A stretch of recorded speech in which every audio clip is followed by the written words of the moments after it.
Olá pessoal, tudo bem com vocês? Sejam bem-vindos ao Vencendo Concursos. Meu nome é Cristiano Silva e nós vamos dar início aí aos nossos estudos relacionados à matéria aí de administração, tudo bem? Mais propriamente dito aí, administração geral. E eu quero que você, claro, né, visualize aí comigo qual será o tema que nós vamos abordar nesse vídeo, tá certo? Então, nós vamos tratar a respeito da teoria da administração, aliás, teorias da administração, mais propriamente dita aí, a teoria científica. Tudo bem, galera? Bom, a teoria científica da administração é uma teoria voltada justamente aos primórdios da administração geral, onde se verificou a necessidade, né, de, obviamente, ter conceitos relacionados ao trabalho dos indivíduos, dos operários.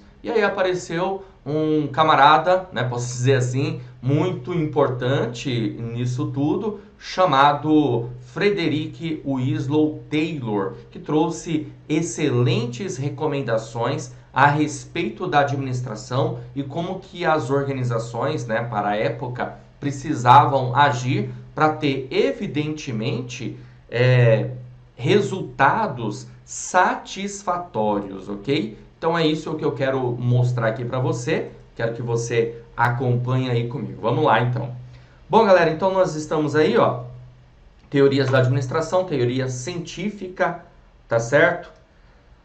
Nós vamos tratar a respeito desse assunto sobre as abordagens clássicas, clássica, burocrática e sistêmica da administração. E para isso, nós precisamos, a priori, de um conceito. O conceito aqui é sobre administração. O que é administração? Então, a administração, pessoal, ela é considerada uma ciência, como você está vendo aqui, ó. A administração é considerada uma ciência, pois utiliza técnicas administrativas para alcance dos objetivos. E, evidentemente, quando a gente pensa em administração geral, vem à nossa mente também a administração pública. Por quê? Porque é fato, né, que a administração pública ela é uma ramificação da administração, no caso aí, da administração geral, tudo bem? E por que isso? Porque, a bem da verdade, a administração pública ela tem parâmetros da administração geral, ela se utiliza de conceitos relacionados aí à administração geral. Boa parte dos conceitos, das teorias que você vê hoje na administração pública tem referência aí, evidentemente, com a administração geral. É claro que a administração pública ela não pode esquecer que ela é administração pública e, consequentemente, tem todas as suas peculiaridades, conforme eu coloquei aí para vocês. Então, logo, ela utiliza conceitos da administração geral de forma adaptada por conta disso, ok? Beleza? Bom, dando continuidade aqui aos nossos estudos, vamos lá. As teorias administrativas, pessoal, elas nos ajudaram a compreender o que se passa em uma organização e, consequentemente, a isso foram extraordinárias para o avanço na maneira de gerenciar as instituições. Logo, o estudo das teorias auxiliará a compreender melhor os fatores de aplicabilidade das teorias ao longo do tempo e o entendimento de que muitos conceitos são preservados. Olha, isso aqui é bem interessante, tá? Muitos conceitos são preservados. E o que eu quero, na verdade, repassar para você quando eu trato disso, a bem da verdade, é nós olharmos, né, para todas as teorias administrativas, teoria geral da administração, e verificar que esses conceitos são válidos nos dias atuais. Tudo bem? Beleza? Então, mesmo que a gente tenha aí um conceito que é lá no início do século XX, por volta de 1900, por exemplo, ainda assim nós utilizamos esses conceitos, tá certo? E você vai visualizar isso comigo no decorrer, obviamente, do nosso curso, ok? Bom, dando continuidade, vamos lá?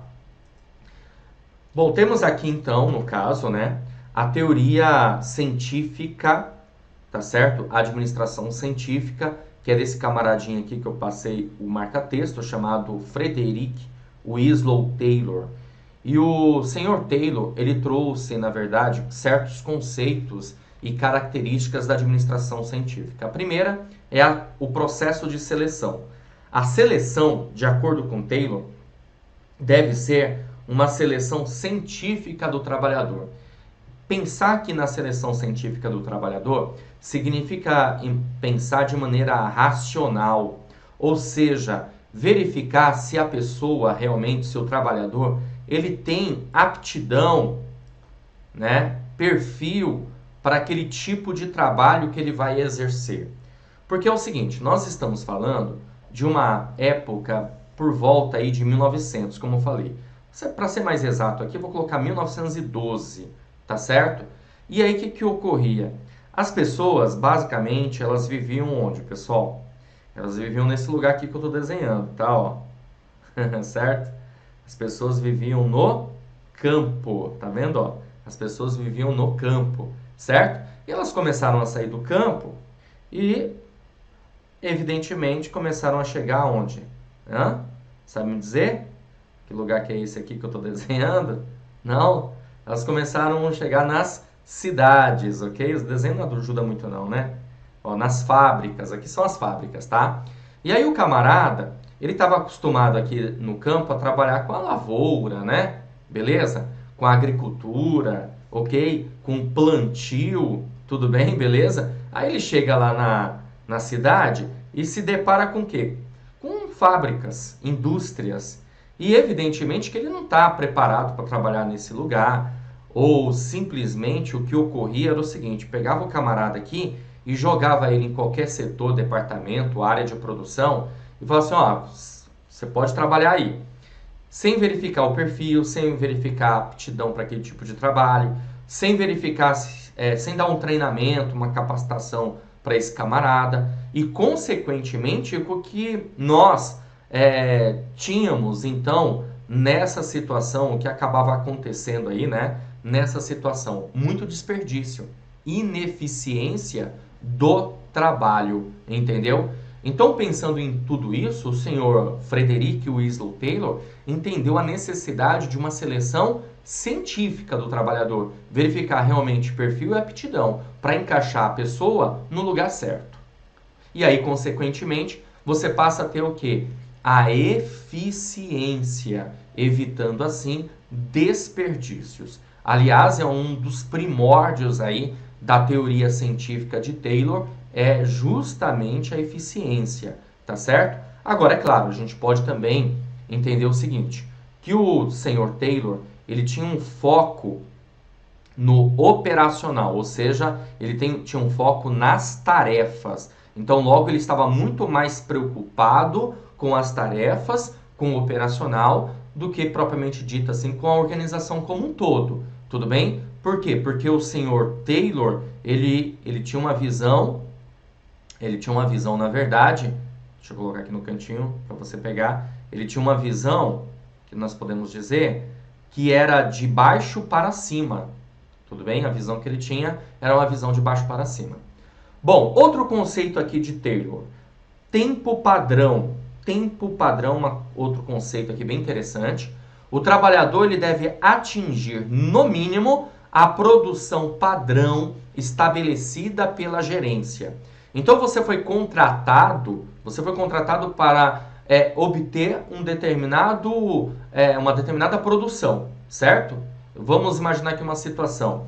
Você produz máquinas, um tipo de material, e dentro de determinado tempo você tem que produzir esse número X de material, certo? Agora, ele chegou à conclusão desse tempo padrão trabalhando com o conceito de tempos e movimentos.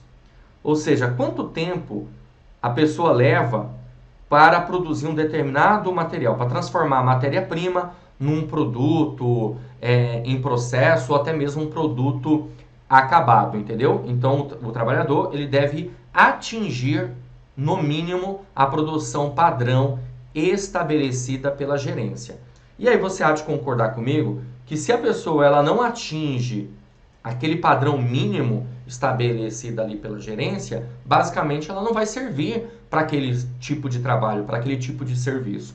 Ou vai ser verificado que aquela pessoa vai precisar de uma capacitação melhor, de um treinamento melhor. Tudo bem? Também é interessante nós visualizarmos isso. Agora, um outro conceito também que vem de Taylor é o plano de incentivo salarial, chamado aí de Homo econômicos. Ó, visualiza aí comigo. Tá vendo aí? Homo econômicos, certo? Plano de incentivo salarial. O que isso significa? Aqui está muito ligada à motivação. Então, a pessoa, para ela, na verdade, produzir, ela precisa estar motivada, certo? Beleza? E a motivação naquela época se valia de quê? De pressupostos materialistas. Pressupostos materialistas.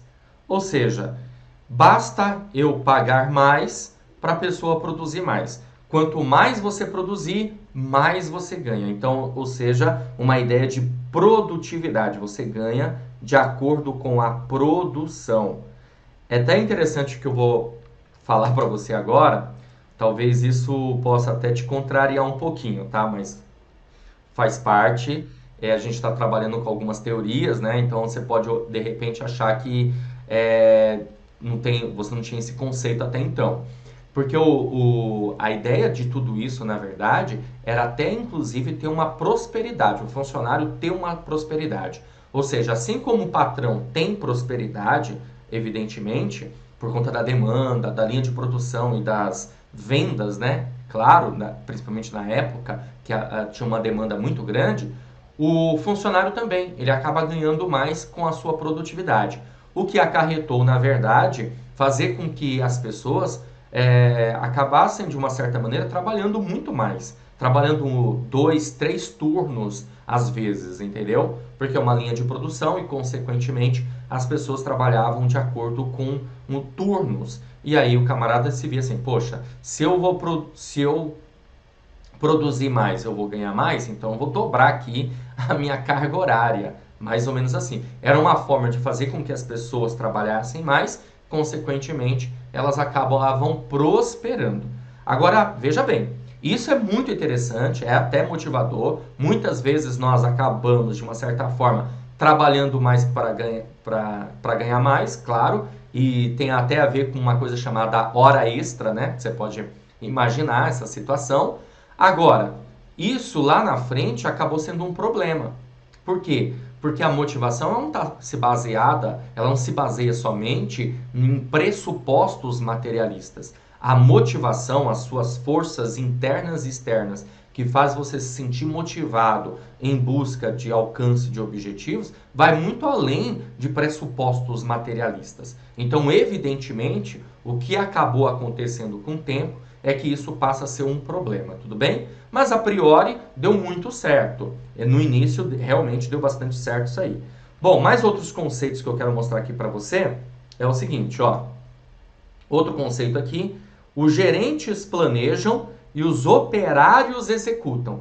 Então você está lá para executar uma tarefa, você é operário, né? Aqui é conhecido como chão de fábrica.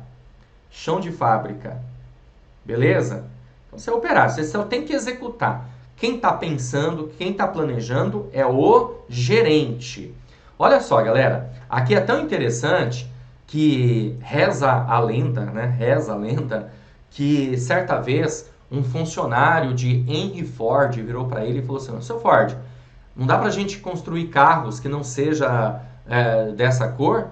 E o Ford virou para ele e falou assim: sim, dá sim, desde que seja preta. Por quê? Porque, a bem da verdade, todos os carros de Ford saíam da fábrica com uma única cor, a cor preta, que era uma cor padrão. Aliás, é um conceito daquela época, né, na teoria científica aí de Taylor, a padronização. E uma das pessoas que mais acabou utilizando os conceitos de Taylor foi justamente o Henry Ford, tá bom? Então, essa padronização acabava com que, de uma certa maneira, conseguisse a tal da eficiência no serviço, entendeu?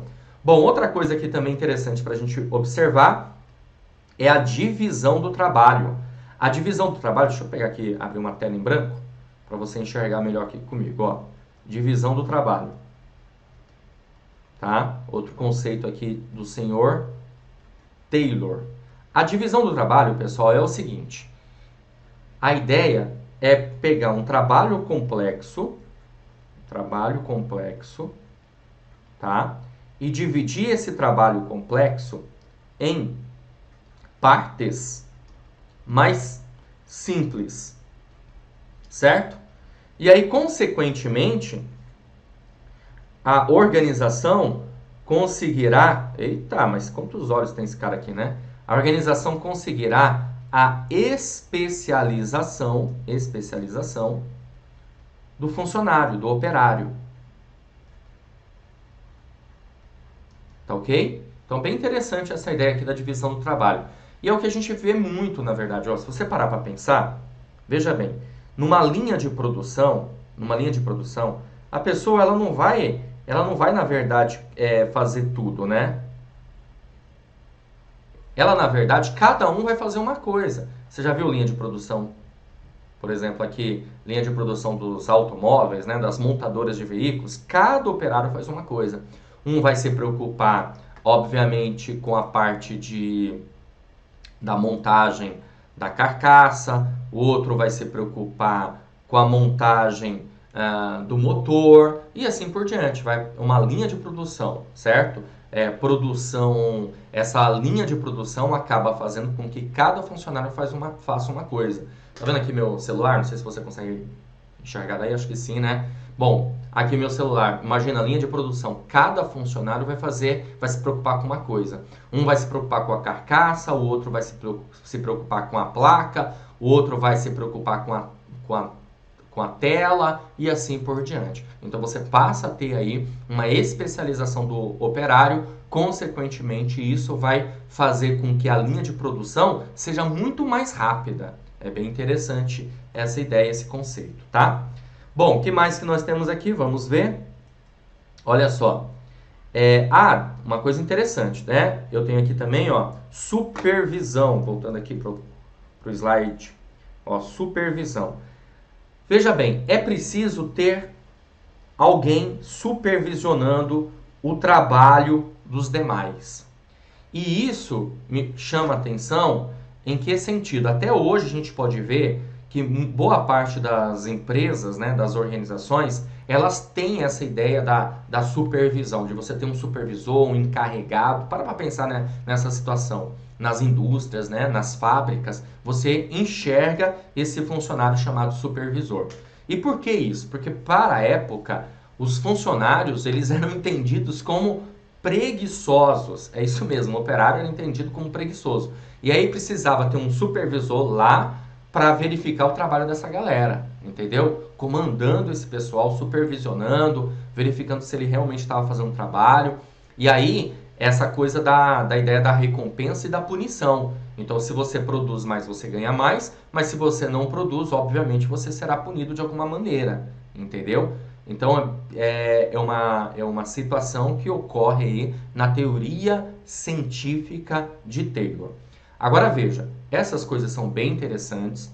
Eu costumo dizer que Taylor tinha uma visão além do alcance, né, para a época, já estava enxergando aí bem o futuro, bem interessante. Porém, obviamente, que nem tudo são flores. Nós temos essas características ótimas da administração científica, mas também passamos a ter alguns certos problemas na teoria aí científica de Taylor, como por exemplo, como eu falei, pressuposto materialista, ou seja, a motivação não está ligada somente a pressupostos materialistas, vai muito mais além. É um sistema fechado, onde não existia uma interação entre as partes. Hoje é um conceito totalmente diferente. Hoje nós temos um conceito que é preciso ter um sistema aberto e não um sistema fechado. Para a época, o sistema era um sistema fechado. Tudo bem? Então, isso, na verdade, passa a ter certas disfunções a teoria científica aqui do senhor Taylor. Tá certo, galera? Show de bola, vamos lá. Vamos dar continuidade, visualiza aí comigo, que eu tenho algumas outras coisas aqui para ver com você. Eu quero agora resolver algumas questões para você ter uma noção, uma ideia, como que o tema já foi abordado em provas de concursos, tá bom? Veja bem, não estou preocupado agora necessariamente com a banca examinadora em si, tanto que nós vamos resolver questões de algumas bancas para você ter uma noção, porque eu quero que você tenha uma noção geral aqui da nossa matéria, tá? Então veja, olha só, essa questão é da Banca CESP, como você pode ver aqui. Ela diz o seguinte: a administração científica é a escola, só deixando bem claro, tá? As teorias da administração são chamadas, tem esse perfil, né, de ser chamada de escola, até porque a administração é uma ciência, tudo bem? Então a administração científica é a escola mais recente nas teorias em administração, sendo a mais adotada nas organizações nos dias atuais. Pessoal, eu não falei das outras teorias para vocês, né? Mas a gente tem várias teorias aí. Nós temos, no caso, teoria científica de Taylor, temos teoria clássica de Fayol, nós temos teoria burocrática, nós temos teoria das relações humanas, nós temos teoria sistêmica, nós temos teoria contingencial e, claro, evidentemente que estudaremos essas teorias, ok? Agora, para pensar. Se eu falei para você que a teoria da administração científica ela é de 1912, lá no início do século XX, e nós estamos no século XXI, não tem o porquê de você marcar isso aqui como certo, você concorda? Porque a questão está dizendo que a administração científica é a escola mais recente, né, da administração, sendo a mais adotada nos dias atuais. Para pensar, se ela é de 1912, quer dizer que de lá para cá ficamos parados em conceitos de administração? Não faz sentido. Consequentemente, a questão ela está errada. Tudo bem? Beleza? Ela não é a mais recente, ao contrário. A administração científica é a escola, é a administração, é a teoria, né, mais antiga, a partir do momento que a administração passa a ser entendida como uma ciência, ok? A administração passa a ser entendida como uma ciência, logo a administração científica é a mais antiga. Beleza? Vamos lá. Temos aqui mais uma questão para resolver. A questão aqui de 2019, bem recente, caiu no concurso da Unicamp pela banca VUNESP, para profissional para assuntos administrativos. A questão diz assim: a utilização do filme Tempos Modernos, de Charles Chaplin, para exemplificar a forma como os trabalhadores eram vistos durante quase toda a primeira metade do século passado, o XX, tem sido recorrente para a explicação dessa visão dos trabalhadores como parte da engrenagem das máquinas sendo movimentados por elas na linha de produção. As máquinas é que providenciavam o ritmo e as ações dos trabalhadores. E o grande objetivo era a manutenção e o aumento da produtividade. Olha, bem interessante aqui, né? Se você com certeza absoluta já assistiu a esse filme, Tempos Modernos aí, de Charles Chaplin, com certeza absoluta, você se lembrou dessa ideia, né? Que as máquinas elas trabalhavam e o indivíduo ele era entendido como parte da engrenagem, parte da máquina. Então, na verdade, todo o trabalho produtivo era por conta das máquinas e o indivíduo estava lá só para dar continuidade, apertar um botão e assim por diante, certo? Consequentemente, por isso chamado de Tempos Modernos, um filme espetacular aí de Charles Chaplin, que mostra evidentemente como que era a linha de produção da época. Ok? Beleza? Agora, o que a gente tem aqui? Manutenção, nós temos aqui aumento da produtividade e esse contexto todo aí está se referindo a qual administração? Qual teoria da administração é que sustenta essa visão? Fordismo, toyotismo, fayolismo, taylorismo ou estruturalismo? O gabarito da nossa questão, pessoal, olha só, é a alternativa D, taylorismo. Exatamente os conceitos que eu acabei de passar para você, lá no filme tempos modernos, ele traz total conceitos relacionados a isso, tá? Inclusive tem uma hora que é interessante lá no filme, que mostra lá o personagem, né, de Charlie Chaplin, tendo um tique, né? Ele tá lá dando aperto numa determinada máquina lá, ok? E aí de repente dá um tique nele e o supervisor vem, tira ele, coloca outro no lugar, ele acaba detonando lá com a linha de produção. E é basicamente isso, você é uma engrenagem, se você não funciona, eu tiro você e coloco outro no lugar, certo? Esse era um conceito aí também da teoria científica de Taylor. Então, logo por isso, nós ficamos com gabarito alternativa D. Beleza, galera? Show de bola? Então tá maravilha. Beleza. Bom, é o seguinte, vou ficando por aqui. Espero ter ajudado, espero ter contribuído aí com o entendimento da matéria, certo? Beleza? Tratamos aí do conceito da teoria científica de Taylor, resolvemos aí algumas questões para você ter uma noção, para você ter uma ideia e a gente, claro, se vê numa próxima oportunidade. Valeu, grande abraço, até a próxima! Olá, tudo bem com você? Você acaba de assistir a uma aula ou uma parte das muitas aulas que nós temos aqui no nosso curso online preparatório, gabaritando FIEB, assistente técnico administrativo e também para inspetor de alunos, ok? E se você chegou até aqui é porque gostou, não é verdade? Então continua porque eu tenho um recado importante para te passar. Nós montamos o curso online preparatório para você estudar conosco, ter tudo o que precisa e conseguir a sua tão sonhada aprovação em um dos cargos, seja ele assistente técnico administrativo ou inspetor de alunos. Eu quero aproveitar e mostrar para vocês quais são as vantagens do nosso curso online preparatório. Em primeiro lugar, você terá acesso imediato. Então, no momento que você adquirir o curso preparatório, você recebe no seu e-mail os dados de acesso e já começa a navegar com a gente imediatamente, tá? Você também terá no curso acesso ilimitado. Poderá assistir às aulas quantas vezes você quiser e o curso fica válido para você durante um ano. Você terá no curso também teoria e questões comentadas. Centenas de questões comentadas pelos nossos professores, o que vai fazer uma diferença muito grande aí na sua preparação. E material em PDF das aulas, tá? O que vai acontecer? Você vai poder baixar o material em PDF que vai ficar disponível, tá certo? Olha só, tudo isso, valor especial de lançamento do curso preparatório, de R$ 497 por apenas R$ 247 à vista, ou 12 vezes de R$ 24,65.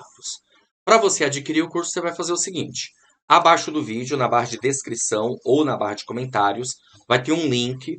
Você vai clicar nesse link aí e vai ser redirecionado à página do curso. Lá encontrará todas as informações necessárias, certo?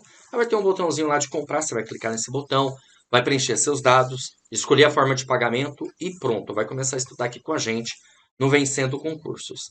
Caso você tenha alguma dúvida, basta chamar no chat online, lá na página tem um chat online, um dos nossos consultores vai te atender e vai sanar todas elas. Ou você pode chamar também na central de atendimento WhatsApp, tá aí o número, 11 97465 6052. Certinho? Maravilha? Então é isso, vou ficando por aqui. Um grande abraço para vocês. Ó, clica no link aí, já faz a sua matrícula, inicie imediatamente a sua preparação de maneira organizada, focada e tudo o que você precisa para ser aprovado e fazer parte da elite da aprovação, tá bom? Grande abraço e até mais. Valeu!